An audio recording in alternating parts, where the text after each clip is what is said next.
ये वीडियो देखकर आप जरूर बोलोगे, मुझे सत्संग शिक्षण परीक्षा देनी ही है, क्योंकि उसमें प्रश्नों और उत्तर देकर वचनामृत सरल तरीके से समझाया है। સત્સંગ શિક્ષણ પરીક્ષા અંતર્ગત પ્રાજ્ઞા વન શ્રેણીમાં સમાવેલ વચનામૃતમાંથી આપણે આજે ગઢડા પ્રથમનું 24મું વચનામૃત છે તેનો અભ્યાસ કરીશું। આમ તો આ વચનામૃતના વિભાગમાં 25 માર્ક હોય છે। તેમાં કુલ 5 પ્રશ્નો પૂછવામાં આવે છે। એમાં પહેલો પ્રશ્ન હોય છે એક લીટીમાં જવાબ લખો, બીજો પ્રશ્ન હોય છે મુદ્દાસર જવાબ લખો, ત્રીજો પ્રશ્ન હોય છે દ્રષ્ટાંત લખી તેનો સિદ્ધાંત સ્પષ્ટ કરો, અને ચોથો પ્રશ્ન હોય છે વચનામૃતના સંદર્ભનું પ્રમાણ આપી સમજાવો, અને પાંચમું અવતરણની પૂર્તિ કરો। તો આપણે આ બધા જ પ્રશ્નોના જવાબો જોઈએ તે પહેલા પ્રગટ ગુરુહરિ મહંત સ્વામી મહારાજના મુખથી વચનામૃત સાંભળીશું, ત્યારબાદ તેના પ્રશ્નો અને તેના જવાબો જોઈશું।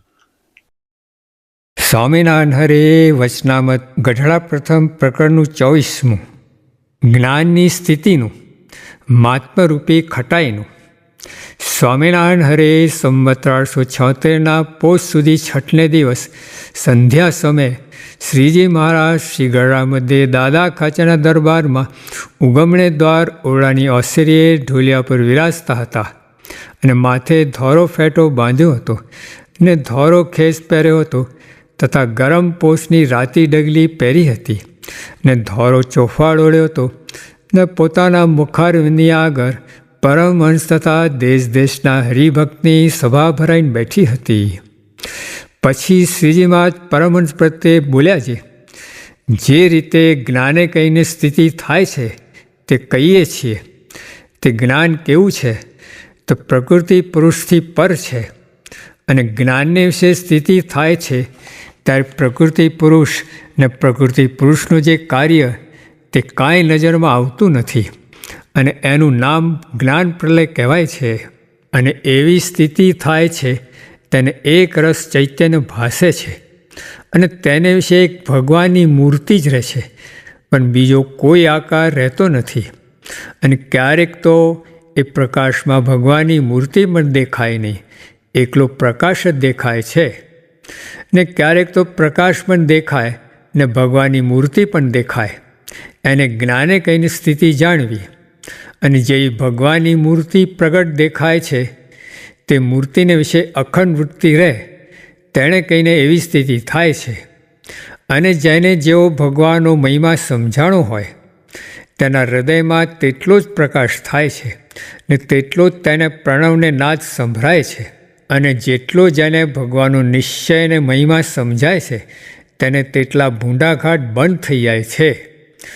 અને જ્યારે ભગવાનનો નિશ્ચય યથાર્થ થાય છે ને યથાર્થ મહિમા સમજાય છે ત્યારે તેને ભૂંડા ઘાટ માત્ર ટળી જાય છે। જેમ લીંબુની એક ચીરીએ ચૂસી હોય તો થોડા થોડા દાંત અંબાય, પણ હળવા હળવા ચણા ચવાય ખરા, અને જો આખું લીંબુ ચૂસ્યું હોય તો ચણા ચવાય નહીં, ને મગનો દાણો પરાણે પરાણે ચવાય, અને જો ઘણા લીંબુ ચૂસ્યા હોય તો રાંધેલો ભાત પણ ચવાય નહીં। તેમ ભગવાનનો નિશ્ચય અને મહાત્મરૂપી જેને ખટાઈ ચડી હોય તેની 4 અંતઃકરણ ને 10 ઇન્દ્રિયોરૂપ જે દાઢો તે સર્વે અંબાઈ જાય છે, ત્યારે જીવ મનરૂપ પોતાની દાઢે કરીને વિષયના સંકલ્પરૂપી ચણાને ચાવવાને સમર્થ થતો નથી, તેમજ ચિત્તરૂપ પોતાની દાઢે કરીને વિષયનું ચિંતન કરવા સમર્થ થતો નથી, તેમજ બુદ્ધિરૂપ પોતાની દાઢે કરીને નિશ્ચય કરવા સમર્થ થતો નથી, તેમજ અહંકારરૂપ પોતાની દાઢે કહીને વિષય સંબંધી અભિમાન કરવા સમર્થ થતો નથી, તેમજ પંચ જ્ઞાન ઇન્દ્રિયો ને પંચ કર્મ ઇન્દ્રિયો રૂપ જે દાઢો છે તે દાઢે કરીને તે ઇન્દ્રિયોના વિષયરૂપ જે ચણા તેને ચાવવાને સમર્થ થતો નથી। અને જેને યથાર્થ ભગવાનનો નિશ્ચય ના હોય ને યથાર્થ ભગવાનનો મહિમા જણાણો ના હોય તેના ઇન્દ્રિયો તથા અંતઃકરણ તે પોતપોતાના વિષય થકી યથાર્થપણે નિવૃત્તિ પામતા નથી। અને જે ભગવાનનું સ્વરૂપ છે તે તો માયા ને માયાના જે ગુણ તે થકી પર છે, અને સર્વ વિકારે રહિત છે, પણ જીવના કલ્યાણને અર્થે મનુષ્ય જેવા ભાસે છે. તે ભગવાનને વિશે જે અલ્પમતિવાળા છે તે જેવા જેવા દોષ કલ્પે છે તે ભગવાન વિશે તો એકેય દોષ નથી, પણ કલ્પનારાની બુદ્ધિમાંથી એ દોષ કોઈ કાળે ટળવાના નહીં. તેમાં જે ભગવાનને કામી સમજે છે તે પોતે અત્યંત કામી થઈ જાય છે, અને જે ભગવાનને ક્રોધી સમજે છે તે પોતે અત્યંત ક્રોધી થઈ જાય છે, અને જે ભગવાનને લોભી સમજે છે તે પોતે અત્યંત લોભી થઈ જાય છે, અને જે ભગવાનને ઈર્ષ્યાવાન સમજે છે તે પોતે અત્યંત ઈર્ષ્યાવાન થઈ જાય છે.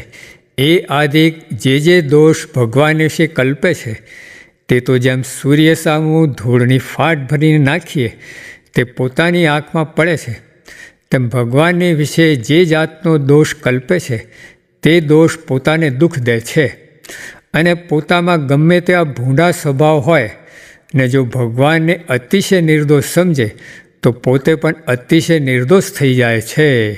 પછી બ્રહ્માંડ સાંઈ પૂછ્યું છે, કોઈ વિષયમાં પણ પોતાના ઇન્દ્રિયો તણાતા ના હોય ને અંતઃકરણમાં પણ ખોટા ઘાટ થતા ના હોય ને ભગવાનનો નિશ્ચય પણ યથાર્થ છે તો પણ અપૂર્ણપણું રહે છે ને અંતર સૂનું રહે છે, તેનું શું કારણ છે?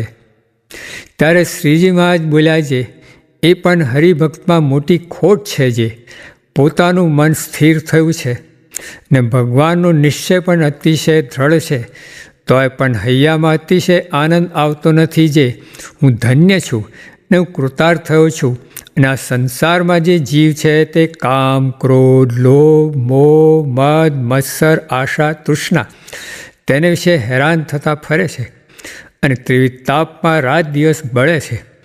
અને મને તો પ્રગટ પુરુષોત્તમે કરુણા કહીને પોતાનું સ્વરૂપ ઓળખાયું છે ને કામ, ક્રોધાદિક સર્વ વિકારથી રહિત કર્યો છે, અને નારદ સનકાદિક જેવા સંત તેના સમાગમમાં રાખ્યો છે, માટે મારું મોટું ભાગ્ય છે.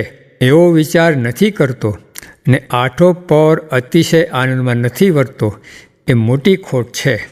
જેમ બાળકના હાથમાં ચિંતામણી દીધો હોય તેનું તેને મહાત્મ્ય નથી, એટલે તેનો તેને આનંદ નથી, તેમ ભગવાન પુરુષોત્તમ મળ્યા છે અને તેનો અંતરમાં આઠો પહોર કેફ રહેતો નથી. જે મારું પૂર્ણ કામપણું થયું છે એવું નથી સમજતો, એ હરિના ભક્તને મોટી ખોટ છે. અને જ્યારે કોઈ હરિભક્તનો દોષ નજરમાં આવે ત્યારે એમ સમજવું છે, આનો સ્વભાવ તો સત્સંગમાં ન ઘટે એવો છે, તોય પણ એને જો સત્સંગ મળ્યો છે અને એ જો જેવો તેવો છે તોય પણ સત્સંગમાં પડ્યો છે, તો એનો પૂર્વજન્મનો અથવા આ જન્મનો સંસ્કાર ભારે છે, તો આવો સત્સંગ મળ્યો છે એમ સમજીને તેનો પણ અતિશય ગુણ લેવો. એમ વાર્તા કહીને શ્રીજી મહારાજ જય સચ્ચિદાનંદ કહીને પોતાને ઉતારે પધાર્યા. ઇતિ વચનામૃતમ. એવી રીતે ગઢડા પ્રથમ પ્રકરણનું 24મું વચનામૃત જે તે થયું. પ્રથમ પ્રશ્નમાં એક સંપૂર્ણ વાક્યમાં જવાબ લખવાના હોય છે. તેમાં 4 પ્રશ્નો પૂછવામાં આવે છે. દરેકનો એક ગુણ હોય છે, તો આ વચનામૃતમાંથી કેવા પ્રશ્નો પૂછી શકાય તે જોઈએ. પ્રશ્ન 1, જ્ઞાન કેવું છે? તો જવાબ છે, જ્ઞાન પ્રકૃતિ પુરુષથી પર છે. 2, શાનું નામ જ્ઞાન પ્રલય કહેવાય? અથવા જ્ઞાનને વિશે સ્થિતિ થાય ત્યારે શું નજરમાં આવતું નથી? જવાબ છે, જ્ઞાનને વિશે સ્થિતિ થાય છે ત્યારે પ્રકૃતિ પુરુષ ને પ્રકૃતિ પુરુષનું જે કાર્ય તે કાંઈ નજરમાં આવતું નથી, અને એનું નામ જ્ઞાન પ્રલય કહેવાય. પ્રશ્ન 3, જ્ઞાનની સ્થિતિ કેવી રીતે થાય? તો જવાબ, જેવી ભગવાનની મૂર્તિ પ્રગટ દેખાય છે તે મૂર્તિને વિશે અખંડ વૃત્તિ રહે તેણે કરીને એવી સ્થિતિ થાય છે. પ્રશ્ન 4, ભૂંડા ઘાટ ક્યારે બંધ થાય છે અને ક્યારે ટળી જાય છે? તો જવાબ છે, જેટલો જેને ભગવાનનો નિશ્ચય ને મહિમા સમજાય તેને તેટલા ભૂંડા ઘાટ બંધ થઈ જાય છે, અને જ્યારે ભગવાનનો નિશ્ચય યથાર્થ થાય છે અને યથાર્થ મહિમા સમજાય છે ત્યારે ભૂંડા ઘાટ માત્ર ટળી જાય છે. પ્રશ્ન 5, ભગવાનનું સ્વરૂપ કેવું છે અને તે શા માટે મનુષ્ય જેવા ભાસે છે? જવાબ જોઈએ. ભગવાનનું સ્વરૂપ છે તે તો માયા અને માયાના જે ગુણ તે થકી પર છે અને સર્વ વિકારે રહિત છે, પણ જીવના કલ્યાણને અર્થે મનુષ્ય જેવા ભાસે છે. પ્રશ્ન 6, ભગવાનને વિશે દોષ કલ્પવાથી શું થાય? તો જવાબ જોઈએ. અલ્પમતિવાળા જે છે તે જેવા દોષ કલ્પે છે તે ભગવાનને વિશે તો એકે દોષ નથી, પણ કલ્પનારાની બુદ્ધિમાં એ દોષ કોઈ કાળે ટળવાના નહીં. પ્રશ્ન 7, દોષિત ભક્તને નિર્દોષ થવાનો શો ઉપાય છે? જવાબ છે, પોતામાં ગમે તેવા ભૂંડા સ્વભાવ હોય ને જો ભગવાનને અતિશય નિર્દોષ સમજે તો પોતે પણ અતિશય નિર્દોષ થઈ જાય. પ્રશ્ન 8, બાળકને હાથમાં ચિંતામણી હોય તો પણ તેને તેનો આનંદ કેમ નથી આવતો? જવાબ, બાળકના હાથમાં ચિંતામણી લીધો હોય તેનું મહાત્મ્ય નથી, એટલે તેને તેનો આનંદ નથી. 9, ભગવાનનો નિશ્ચય અને મહિમા સમજાય તેને શું બંધ થઈ જાય? તો જવાબ, ભગવાનનો નિશ્ચય અને મહિમા સમજાય તેને ભૂંડા ઘાટ બંધ થઈ જાય છે. બીજો પ્રશ્ન જે છે તેમાં મુદ્દાસર જવાબ લખવાના હોય છે અને તે પણ 4 થી 5 લીટીમાં. તો આપણે જોઈએ.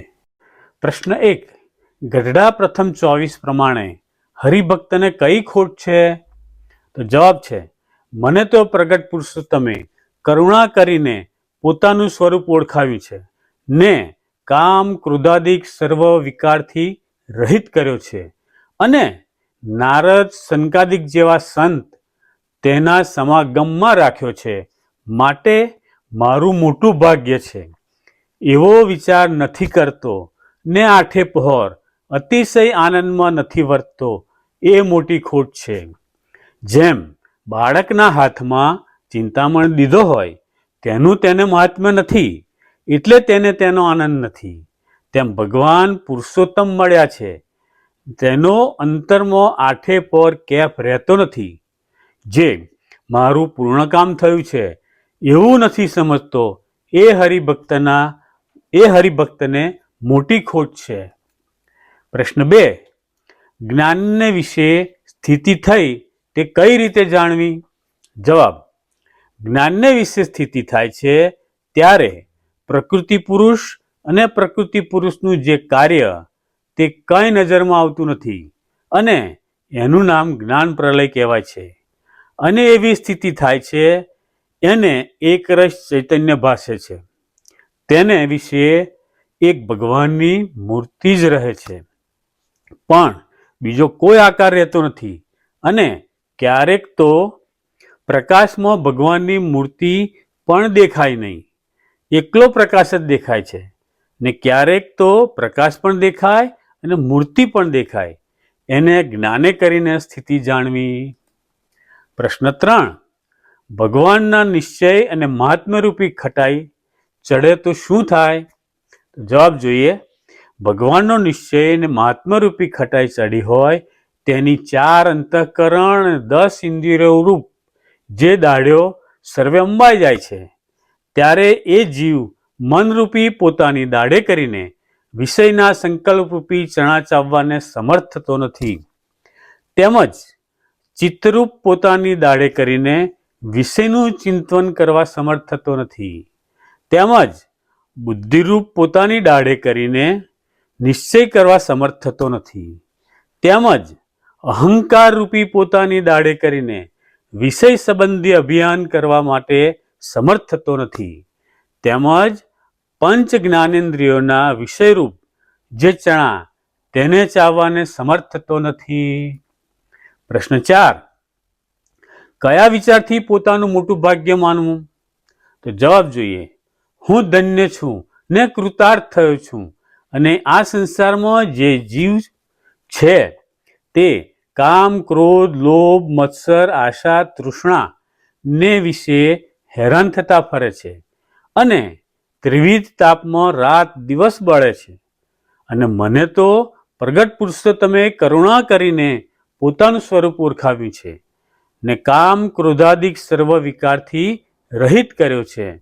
અને નારદ શંકાદિક જેવા સંત તેના સમાગમમાં રાખ્યો છે, માટે મારું મોટું ભાગ્ય છે. પ્રશ્ન 5.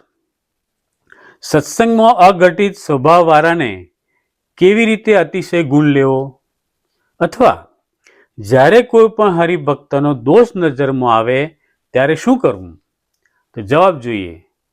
હરિભક્તનો દોષ નજરમાં આવે ત્યારે એમ સમજવું જોઈએ, આનો સ્વભાવ તો સત્સંગમાં ન ઘટે એવો છે, તોય પણ એને જો સત્સંગ મળ્યો છે અને એ જો જેવો તેવો છે તોય પણ સત્સંગમાં પડ્યો છે, તો એનો પૂર્વજન્મનો અથવા આ જન્મનો સંસ્કાર ભારે છે, તો જ આવો સત્સંગ મળ્યો છે એમ સમજીને તેનો પણ અતિશય ગુણ લેવો. પ્રશ્ન 6. ભગવાન કેવા છે? એમનામાં દોષ જુએ છે એ કેવો થાય છે? જવાબ જોઈએ. જે ભગવાનનું સ્વરૂપ છે તે તો માયા અને માયાના ગુણ તે થકી પર છે અને સર્વે વિકારે રહિત છે, પણ જીવના કલ્યાણને અર્થે મનુષ્ય જેવા ભાસે છે તે ભગવાનને વિશે અલ્પમતિવાળા છે. તે જેવા જેવા દોષ કલ્પે છે તે ભગવાનને વિશે તો એકે દોષ નથી, પણ કલ્પનારાની બુદ્ધિમાં એ દોષ કોઈ કાળે ટળવાના નહીં. તેમાં ભગવાનને જે કામી સમજે છે તે પોતે અત્યંત કામી થઈ જાય, ક્રોધી સમજે તે પોતે ક્રોધી થઈ જાય, લોભી સમજે તે પોતે લોભી થઈ જાય, ઈર્ષાવાન સમજે તે ઈર્ષાવાન થઈ જાય. એ આદિક દોષ ભગવાનને વિશે કલ્પે છે તે તો જેમ સૂર્યની સામે ફાટ ભરીને નાખીએ ને પોતાની આંખમાં પડે છે, તેમ ભગવાનને વિશે જે જાતનો દોષ કલ્પે છે તે દોષ પોતાને દુઃખ દે છે. પ્રશ્ન 7. જ્યારે કોઈ હરિભક્તનો દોષ નજરમાં આવે ત્યારે શું સમજવું? તો જવાબ જોઈએ. જ્યારે કોઈ હરિભક્તમાં દોષ નજરમાં આવે ત્યારે એમ સમજવું જોઈએ, આનો સ્વભાવ તો સત્સંગમાં ઘટે એવો નથી, તોય પણ એને જો સત્સંગ મળ્યો છે અને એ તો જેવો તેવો છે તો પણ સત્સંગમાં પડ્યો છે, તો એનો પૂર્વજન્મનો અથવા આ જન્મનો સંસ્કાર ભારે છે, તો આવો સત્સંગ મળ્યો છે એમ સમજીને તેનો પણ અતિશય ગુણ લેવો. હવે ત્રીજો પ્રશ્ન જે હોય છે તેમાં દ્રષ્ટાંત લખી તેનો સિદ્ધાંત સ્પષ્ટ કરવાનો હોય છે. તો ચાલો આપણે જોઈએ. પ્રશ્ન 1. સૂર્ય સામી ધૂળની ફાંટના દ્રષ્ટાંતે દોષરૂપી દુઃખ. જવાબ. એમાં દ્રષ્ટાંત જોઈએ. એ આદિક જે દોષ ભગવાનને વિશે કલ્પે છે ને તે તો જેમ સૂર્યની સામી ધૂળની ફાંટ ભરીને નાખીએ ને પોતાની આંખમાં પડે છે, તેમ ભગવાનને વિશે જે જાતનો દોષ કલ્પે છે તે દોષ પોતાને દુઃખ દે છે. અને પોતામાં ગમે તેવા ભૂંડા સ્વભાવ હોય ને તે જો અતિશય નિર્દોષ સમજે તો પણ પોતે અતિશય નિર્દોષ થઈ જાય. સિદ્ધાંત. ભગવાનને વિશે જે દોષ કલ્પે તે પોતાને જ દુઃખ દે છે, માટે નિર્દોષ બુદ્ધિ ભગવાનમાં કોઈ દોષ પરઠવો નહીં. પ્રશ્ન 2. બાળકના હાથમાં ચિંતામણી હોય. જવાબ. એનું દ્રષ્ટાંત. જેમ બાળકના હાથમાં ચિંતામણી દીધો હોય તેનું તેને મહાત્મ્ય નથી એટલે તેને તેનો આનંદ નથી, તેમ ભગવાન પુરુષોત્તમ મળ્યા છે ને તેનો અંતરમાં આઠે પહોર કેફ રહેતો નથી, જે મારું પૂર્ણ કામ થયું છે એવું નથી સમજતો એ હરિભક્તને મોટી ખોટ છે. સિદ્ધાંત જોઈએ. ચિંતામણી તે શું? તે બાળકને ખબર ન હોવાથી, તેના હાથમાં તે આપીએ તો તેને મહિમા ન હોવાથી તેને આનંદ આવતો નથી. તેમ ભગવાનના મહિમાને સમજ્યા ન હોય એટલે તેનો આનંદ આપણને આવતો નથી અને અંતરમાં કેફ રહેતો નથી. હવે ચોથો પ્રશ્ન જે છે તેમાં અભ્યાસક્રમના વચનામૃતનું સંદર્ભ એનું પ્રમાણ આપી સમજાવવાનું હોય છે અને તે પણ 3 થી 4 લીટીમાં. તો ચાલો આપણે જોઈએ. પ્રશ્ન 1. જે સૂરજ સામી રજ નાખે તે ઉલટી આવી પડે આંખે. જવાબ, એનું સંદર્ભ જોઈએ. ભગવાનને વિશે જે અલ્પમતિવાળા છે તે જેવા જેવા દોષ કલ્પે છે તે ભગવાનને વિશે તો એકે દોષ નથી, પણ કલ્પનારાની બુદ્ધિમાંથી એ દોષ કોઈ ટળવાના નહીં. સમજૂતી જોઈએ. સૂરજની સામે ફૂલ નાખો કે ધૂળ નાખો તો તે ફૂલ અને ધૂળ તમારી ઉપર જ પાછા આવવાના. તેમ ભગવાન અને સંતમાં જો આપણે દોષ કલ્પીએ તો તે દોષ આપણામાં જ આવે છે. ગુણ જોઈએ તો ગુણ આવે છે. એટલે ભગવાન અને સંત તો નિર્દોષ જ હોય છે. પ્રશ્ન 2. મહારાજે મુકુંદ બ્રહ્મચારીને વિમુખ કર્યા અને ગળ્યું ચીકણું ન ખાવાની આજ્ઞા આપી, છતાં બ્રહ્મચારીએ મહારાજને નિર્દોષ સમજ્યા. જવાબમાં સંદર્ભ જોઈએ કે પોતામાં ગમે તેવા ભૂંડા સ્વભાવ હોય ને જો ભગવાનને અતિશય નિર્દોષ સમજે તો પોતે પણ અતિશય નિર્દોષ થઈ જાય છે. સમજૂતી જોઈએ. ભગવાન અને સંતમાં જેવા ગુણ ને દોષ જુએ તેવા આપણામાં આવે. સૂરજ સામે ફૂલ નાખો તો તમારી ઉપર જ આવશે, તે ધૂળ નાખશો તો તે તમારી આંખોમાં જ પડશે. માટે ભગવાન અને સંતને નિર્દોષ સમજવા. પ્રશ્ન 3. કલ્યાણદાસ લગ્ન મંડપમાંથી સ્ત્રીનો ત્યાગ કરીને મહારાજ પાસે ગયા. એનું સંદર્ભ જોઈએ. ભગવાનનો નિશ્ચય અને મહાત્મારૂપી જેને ખટાઈ ચડી હોય તેની 4 અંતઃકરણ ને 10 ઇન્દ્રિયો રૂપ જે દાઢ્યો તે સર્વે અંબાઈ જાય છે. ત્યારે એ જીવ મનરૂપી પોતાની દાઢે કરીને વિષયના સંકલ્પરૂપી ચણા ચાવવાને સમર્થ થતો નથી. એની સમજૂતી જોઈએ. કલ્યાણદાસે સર્વ પદાર્થને માત્રને અસત્ય જાણ્યા તો સ્ત્રીનો ત્યાગ કરી શક્યા. 5મા પ્રશ્નમાં અવતરણોની પૂર્તિ કરવાની હોય છે, જેમાં 3 અવતરણો પૂછવામાં આવે છે. તો ચાલો આપણે જોઈએ આ વચનામૃતમાંથી કેવી ટાઈપના અવતરણ પૂછી શકાય. તો અવતરણ 1. તેમ ભગવાનનો નિશ્ચય અને મહાત્મારૂપી જેને ખટાઈ ચડી હોય તેની 4 અંતઃકરણ અને 10 ઇન્દ્રિયો જે દાઢ્યો તે સર્વે અંબાઈ જાય છે. ત્યારે એ જીવ મનરૂપી પોતાની દાઢે કરીને વિષયના સંકલ્પરૂપી ચણા ચાવવાને સમર્થ થતો નથી. અવતરણ 2. જે ભગવાનનું સ્વરૂપ છે તે તો માયા અને માયાના જે ગુણ તે થકી પર છે અને સર્વ વિકારે રહિત છે, પણ જીવના કલ્યાણને અર્થે મનુષ્ય જેવા ભાસે છે.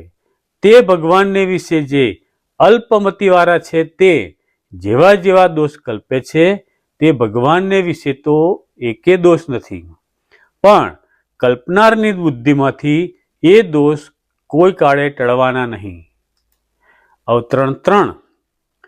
તેમ ભગવાનને વિશે જે જાતનો દોષ કલ્પે છે તે દોષ પોતાને દુઃખ દે છે અને પોતામાં ગમે તેવા ભૂંડા સ્વભાવ હોય ને જો ભગવાનને અતિશય નિર્દોષ સમજે તો પોતે પણ અતિશય નિર્દોષ થઈ જાય છે.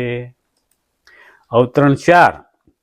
હરિભક્તનો દોષ નજરમાં આવે ત્યારે એમ સમજવું છે આનો સ્વભાવ તો સત્સંગમાં ન ઘટે એવો છે, તો પણ એને સત્સંગ મળ્યો છે, અને જો જેવો તેવો છે તોય પણ સત્સંગમાં પડ્યો છે તો એનો પૂર્વજન્મનો અથવા આ જન્મનો સંસ્કાર ભારે છે, તો આવો સત્સંગ મળ્યો છે એમ સમજીને તેનો પણ અતિશય ગુણ લેવો.